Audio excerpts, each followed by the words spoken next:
Most people think wealth is built by reacting well after a crash begins. That is almost never where the biggest money is made. The biggest money is made before the crash gets a name, before the anchors start sounding frightened, before the economists start rewriting their old confidence into new caution, before the public understands that what looked like a normal market was really an auction waiting for forced sellers. That is the part I want you to understand, because a crash is not a storm in the way most people imagine it. It is not random weather. It is not some wild accident that visits the honest and the foolish in equal proportion. A serious crash is an auction of bad timing, an auction of weak balance sheets, an auction of assets sold by people who no longer have the luxury of waiting. And the people who get rich in that auction are almost never the people who kept asking whether the rain might stop. They are the people who arrived with cash, legal priority, durable claims on necessity, and the patience to buy while everyone else was being priced for urgency. That is the mother line for everything I am about to tell you. The investors who build generational wealth in crashes do not win because they predict the exact day of the collapse. They win because they prepare the right forms of purchasing power and ownership before forced sellers enter the room, then use the crash as a transfer mechanism rather than experiencing it as a tragedy. That is the line. Read it again, because once you understand it, you stop asking the childish question. You stop asking what will go up during the crash. You start asking the adult question, what stays liquid? What rises in relative power when everyone else loses optionality? And what legal or physical claim lets me buy real assets from people who no longer have time? That is the only serious question. Most people never ask it. They were not trained to. They were trained to diversify, wait, hope, and pray that time itself would forgive every entry price, every debt load, every valuation, every cycle. That advice is not useless. It is only incomplete. It is advice designed for people who will never think in terms of transfer. The people who do think in terms of transfer use a different script. They do not start 24 hours after the crash. They start 18 to 24 months before it. They get quieter, they get more liquid, they move out of glamour and into leverage over the next phase. They buy things that sound boring enough to be ignored by the public and powerful enough to reshape a family line when the public finally learns why they were chosen. That is why I take this topic seriously. Not because I enjoy fear, because I know how expensive it is to arrive at an auction empty-handed. Now let me tell you what I believe the source material was really giving you. It looked like 5 assets. That is too shallow. What it was really giving you was 5 mechanisms, 5 different ways to convert a future crash into either defense, offense, or direct transfer of ownership. That is how I want you to hear it, not as a listicle, as a system. The first mechanism is what I call ammunition. The second is what I call priority. The third is what I call necessity. The fourth is what I call scarcity.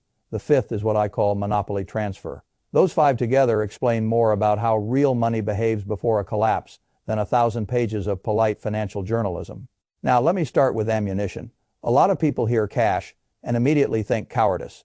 That is why they stay broke. Cash is not cowardice when the cycle is late. Cash is stored choice. Cash is delayed aggression. Cash is the right to buy what other people will be forced to sell when their own structure breaks before the asset does. That is why the richest operators in the world hold so much of it before the damage becomes obvious to the public. The public sees idle money. I see loaded time. I see a weapon with no recoil until the exact moment it is needed. This is what the source was really saying when it pointed to Buffett sitting on an enormous pile of treasury bills and cash equivalents. The media always calls that old-fashioned when the market is still rising. Fine. The media is not in the business of being early. It is in the business of sounding current.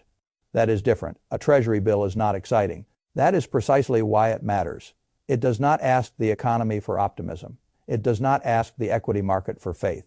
It does not ask a venture multiple, a commodity cycle, or a policy pivot to justify itself. It survives. And survival becomes the most aggressive quality in the room once everything else is on sale. I want to say that differently because people keep missing it.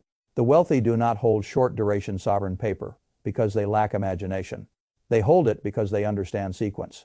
If I have 10 million in liquid government paper while the SP is cut in half, while wonderful businesses are being sold by panicked pension funds, while real estate owners are gasping for refinancing, while private markets are suddenly humble enough to take lower terms, then my boring position becomes the most dangerous asset in the whole cycle, because it can become everything else.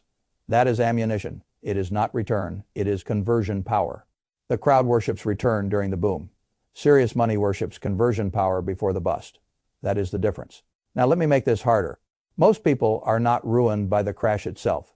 They are ruined by the fact that they entered the crash fully invested, illiquid, indebted, and emotionally dependent on prices staying generous. That is why they experience a collapse as injury. The prepared experience it as inventory. The unprepared ask, how much have I lost? The prepared ask, what can I finally buy? That is the first identity flip. Stop thinking like a holder of assets. Start thinking like a future buyer of distress. That mental move alone changes everything. Now let me take you to the second mechanism, priority. This is the part the public almost never understands because the public was trained to look at stocks, not at the legal ladder above them. A company in trouble creates two completely different worlds. One world belongs to the shareholder, the other belongs to the creditor. The shareholder is holding a hope claim. The creditor, especially the right kind of creditor, can end up holding a control claim. That is not a small difference. It is the whole game. Distressed debt looks ugly because it should look ugly. It only becomes available at the price that makes fortunes when most people already believe the situation is beyond saving. That is when sophisticated money shows up. Not to buy hope, to buy a legal position. And legal position is what matters in bankruptcy. The public thinks a bankrupt company means death. That is not necessarily true. Often it means ownership is being reassigned. The old equity is wiped, the debt stack gets restructured. The people who bought obligations at 15 or 20 cents on the dollar can emerge holding equity in the reorganized enterprise. That is not trading, that is transfer. Howard Marks understood this coldly. Brookfield understood it coldly. Every serious distressed investor in the last century understood it coldly. You do not have to predict whether the company survives as currently constituted. You have to understand where in the legal waterfall value will still be recoverable and at what price the market is offering you that position. That is priority, and it is one of the harshest truths in all of capitalism.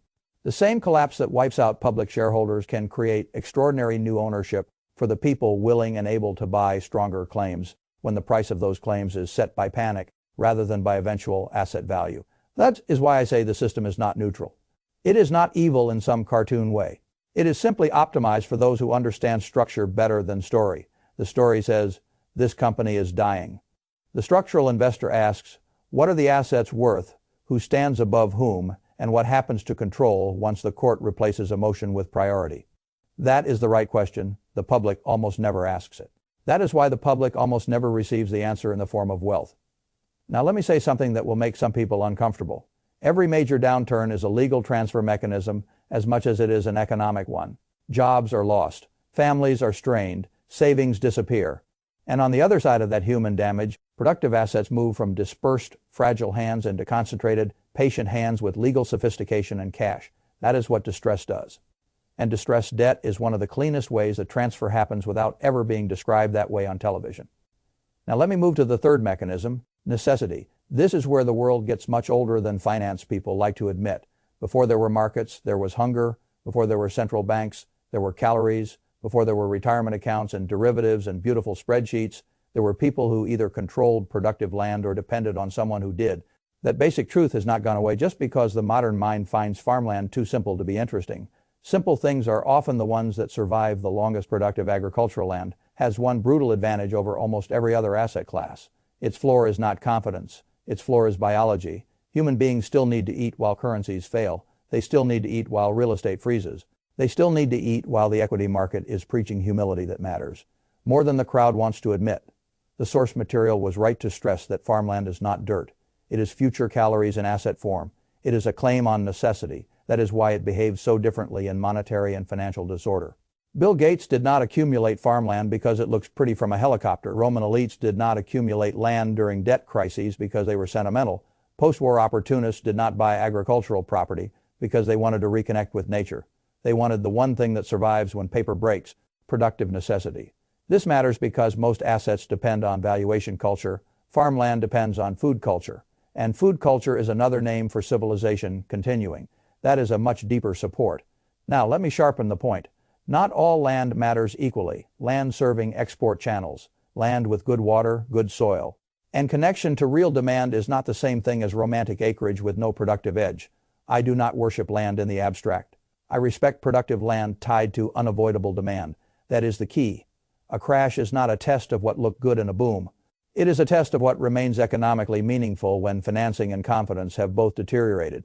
Food wins that test again and again. That is why I call this necessity. Not because it makes you feel noble, because it makes the asset harder to fully destroy without destroying daily life itself.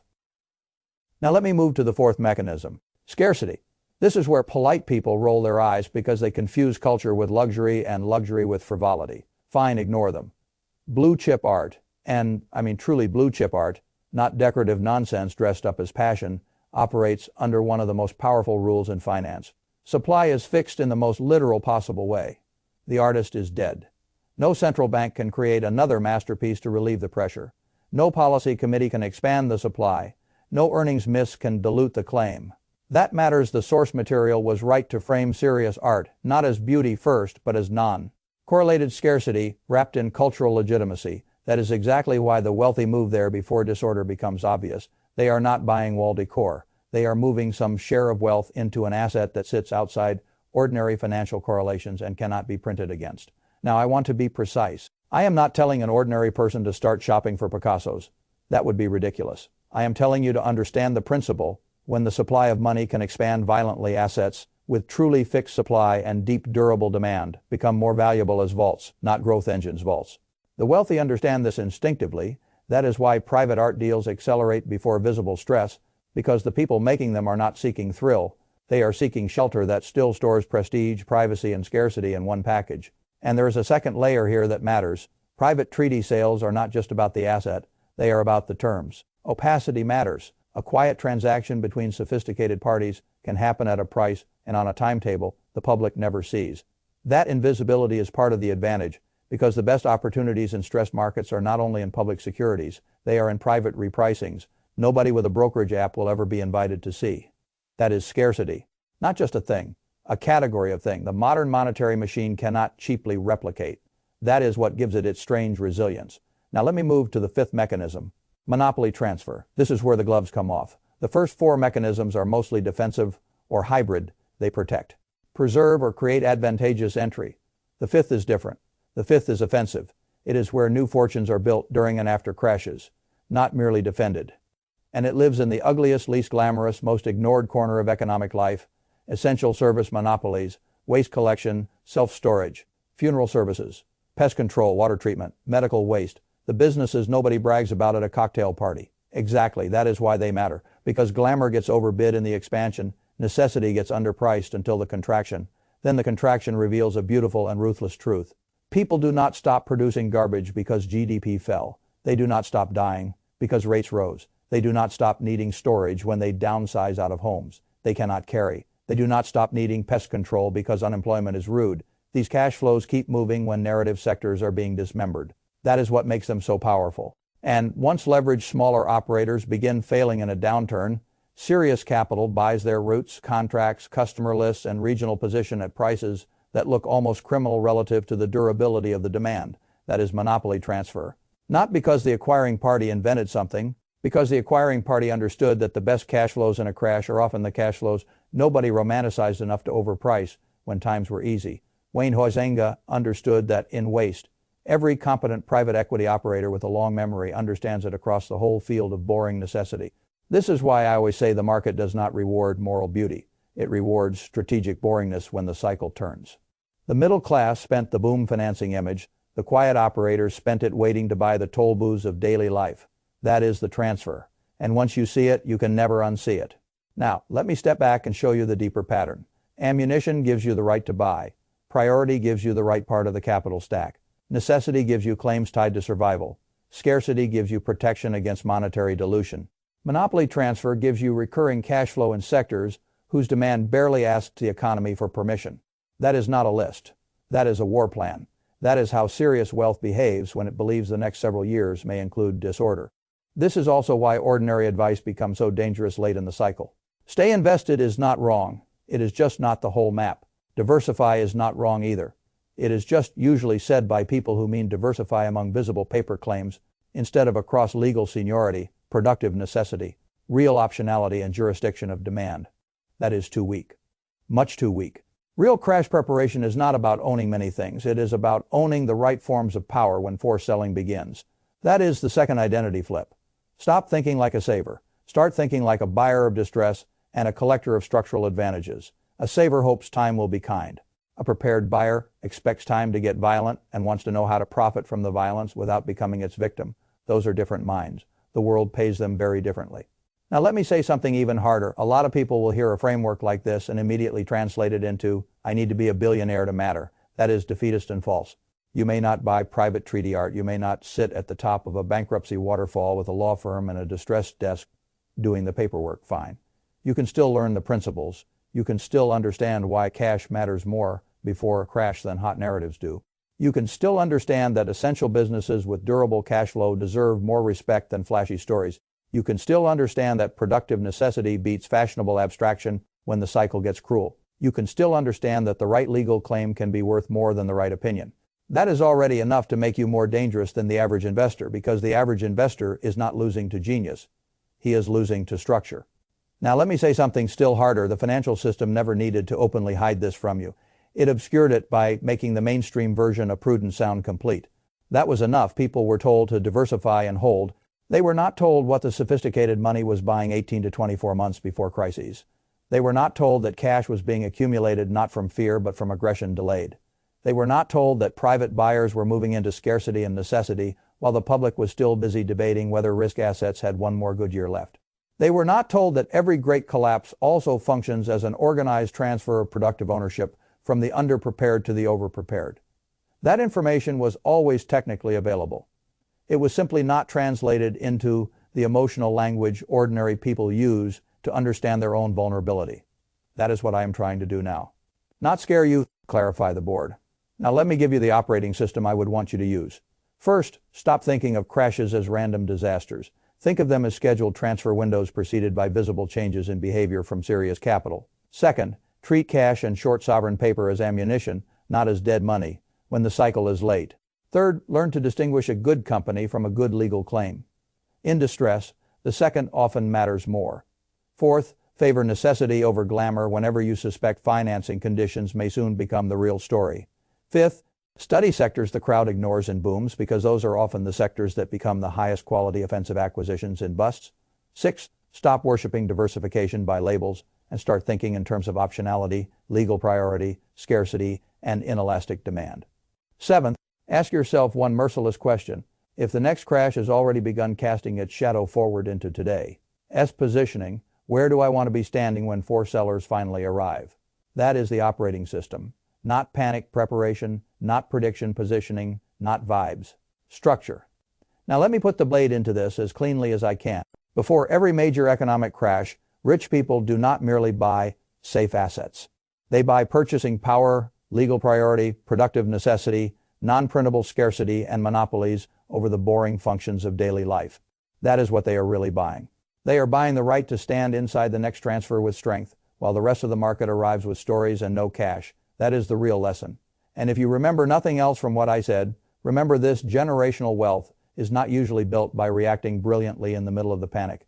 It is built by preparing quietly enough, early enough, and structurally enough that when the panic finally begins, you do not experience it as the end of a cycle. You experience it as the beginning of your shopping season.